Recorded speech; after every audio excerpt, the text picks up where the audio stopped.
Morning student. हम जो है आंकड़ों का प्रस्तुतिकरण यानी अध्याय 6 के अंतर्गत बहुत सारी बातों को जानने और समझने का हमने प्रयास किया। साथ ही साथ सारणियन क्या होती, टेबुलेशन क्या होता है, एक अच्छे सारणी के गुण क्या होते हैं और सारणी के सामान्य नियम क्या होते हैं, इसको बनाया कैसे जाता है, या फिर हम कहें कि सारणी के मुख्य भाग क्या होंगे, इन पर हमने विस्तृत रूप से चर्चा की। साथ ही साथ मैं कुछ छोटी छोटी बातें बताऊंगा और छोटी छोटी बातों के साथ हम इस चैप्टर को समाप्त करेंगे और है ना, अगले वाले कालखंड में हम अध्याय 7 को पढ़ेंगे। तो सारणियों के यहाँ पर आ गया सारणियों के प्रकार, page number 79, kinds of table. सारणियों के प्रकार में सबसे पहले आता है, सारणियों को मुख्य रूप से 3 भागों में बांटते हैं। उद्देश्य के आधार पर, on the basis of purpose, और दूसरा है बनावट के आधार पर, on the basis of constructions, ठीक है, और तीसरा है मौलिकता के आधार पर, on the basis of origin, ठीक है। तो उद्देश्य के आधार पर कैसे हम सारणियों को हम रखें, तो इसके बाद इसमें आता है कि सामान्य उद्देश्य वाली जो सारणी होती है, journal purpose of reference table, है ना, तो इस सारणी का कोई विशेष उद्देश्य नहीं होता। इस तरह की सारणियाँ अधिक बड़ी होती हैं और यह प्रायः प्रकाशित प्रतिवेदनों में पीछे दी हुई रहती है और उसमें विभिन्न ढंगों से विभिन्न लोगों द्वारा लाभ उठाया जा सकता है। मतलब ये आवश्यक नहीं, ये केवल बस एक विशेष उद्देश्य नहीं होता। ये जो गवर्नमेंट के द्वारा जारी जो प्रकाशित जो भी पत्र पत्रिकाएं होती हैं उनके पीछे छपा रहता है। सर, इसका कोई विशेष उद्देश्य नहीं रहता। दूसरा है विशेष उद्देश्य वाली सारणी, स्पेसिफिक पर्पस टेबल।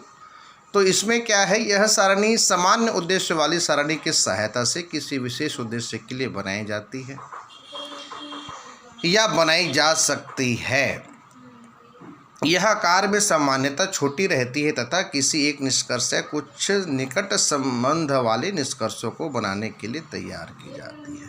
और तैयार करने की विधि, तो तैयार करने की विधि हमने पहले ही इसमें हमने चर्चा कर लिया है कि किस तरीके से सारणियों को तैयार किया जाता है, सारणियों का आकार कैसा हो, उसमें प्रतिशत अनुपात का प्रयोग हम कैसा करें, है ना भाई। इन्हें में हमने थ्योरेटिकल पार्ट का बिल्कुल गहन अध्ययन कर लिया है। इसके बाद जो है ना, बनावट के आधार पर भी मैंने उस दिन चर्चा की थी। बनावट के आधार पर सरल सारणी बनाए जाते हैं, जटिल सारणी बनाए जाते हैं और द्विगुण सारणी भी बनाए जाते हैं। जो मैंने आपको बोला था, केवल इसका जो मैं कह रहा हूँ वही काम करना है, केवल इसको हमको देखना है और थोड़ा समझना है। ये सामने प्रयुक्त तो होंगी लेकिन इनका उपयोग जो है हम अलग तरीके से करेंगे, ठीक है, रेखा चित्र में या फिर न्यूमेरिकल क्वेश्चंस में, ठीक है। और ये जो है जटिल सारणी, द्विगुण सारणी, बहुगुण सारणी, है ना। और है मौलिकता के आधार पर। तो मौलिकता के आधार पर जो है मौलिक सारणी होती है, व्युत्पन्न सारणी होती है, ठीक है। तो ये जो है मौलिकता के आधार पर बनाई जाती हैं। उसके बाद सारणियन की जो रीतियाँ हैं हाथ के द्वारा, ये महत्वपूर्ण है, सारणियन की रीतियाँ, मेथड ऑफ टेबुलेशंस। सारणियन की रीतियाँ मतलब है कई बार होता है, हाँ, है ना, 2 ही प्रकार होते हैं, एक तो हाथ के द्वारा और दूसरा होता है यांत्रिक सारणियाँ। देखिएगा, हाथ के द्वारा मतलब खोज या अनुसंधान का क्षेत्र छोटा होने पर,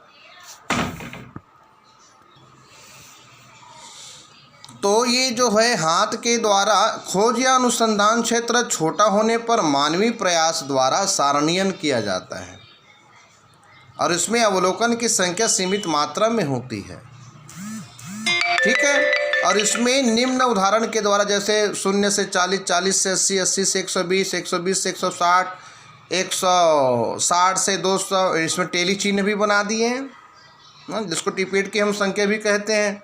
छात्रों की संख्या 2 4 7 13 है ना, तो योग करके निकालते हैं छात्र। ये मतलब ये है, ये जो है हाथों के द्वारा है ना तैयार किया जाता है, ऐसा टेबुलेशन है, ऐसा सारणी है। उसके बाद है यांत्रिकी सारणियाँ, तो है ना यांत्रिकी सारणी में क्या होता है, मानवीय प्रयास के द्वारा सारणियाँ वही संभव है जहाँ सांख्यिकी सामग्री थोड़ी हो, लेकिन किसी बड़े अनुसंधान क्षेत्र या जहाँ सामग्री अधिक है वहाँ हाथ द्वारा सारणियों में बहुत समय व मानवीय श्रम लगता है।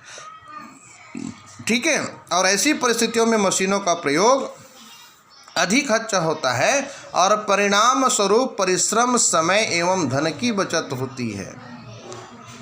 तो संकेतांकों में बदलना, कार्डों पर लिखना, परीक्षण होता है, कार्डों को छांटना, ये सामान्य बातें हैं, इसमें ज़्यादा गहन या चिंतन करने की उतनी आवश्यकता नहीं है ना। सारणियाँ ने, मैं केवल आपके ज्ञान के लिए चीज़ को बता रहा हूँ कि नॉलेज में रहे, है ना। और यांत्रिकी सारणियन के लाभ, तो इस रीति से सारणियन में बहुत कम समय लगता है और इस रीति में उच्च मात्रा की शुद्धता पाई जाती है क्योंकि अशुद्धियों की जांच की जा सकती है। सारणियन में मितव्ययी होता है और मानवीय श्रम की बचत भी होती है।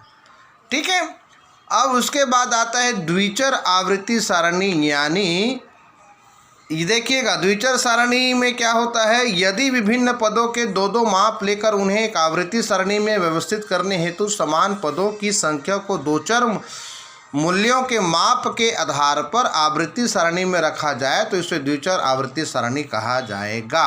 बस इतना ही आपको लिखना है। यदि विभिन्न पदों के दो दो माप लेकर उन्हें एक आवृत्ति सारणी में व्यवस्थित करने हेतु समान पदों की संख्या को दो चर मूल्यों के माप के आधार पर आवृत्ति सारणी में रखा जाए तो उसे द्विचर सारणी है ना कहा जाएगा, है ना। तो इतनी है द्विचर सारणी। और इसी के साथ ही हम क्या करेंगे, इस अध्याय 6 आंकड़ों का प्रस्तुतिकरण जो हमारे पास अध्याय था, चैप्टर था, उसको हम समापन करने की घोषणा करेंगे। और साथ ही साथ आने वाले जो है ना अध्याय 7 है समअंकों का चित्रों द्वारा प्रदर्शन, तो मैं कुछ इसमें बात बताऊंगा और 6 7 इसमें आपको चित्र कैसे बनाते हैं तो मैं आपको एक डेमो और एग्जाम्पल सहित आपको बताऊंगा। आज के लिए बस इतना ही। Thank you.